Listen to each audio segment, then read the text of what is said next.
ভুল বুঝছো সবাই। এটা কেন মেনে নিতে পারছো না বড় বৌমা?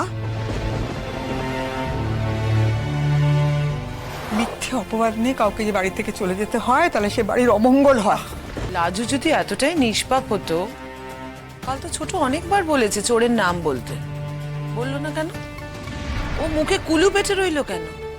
ছোট তোকে বলেছিল ও চোরের নাম বলে দিলে ডাক্তারি পড়া শেষ না হওয়া অবধি এই বাড়ি থেকে কোথাও যেতে হবে না, এখানে থেকেই পড়াশোনা করবে।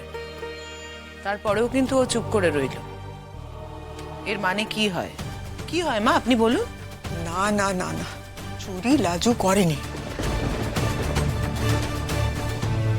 রকমের অন্যায় করছো মেয়েটার সাথে। ভুল বুঝছো সবাই। এটা কেন মেনে নিতে পারছো না বড় বৌমা?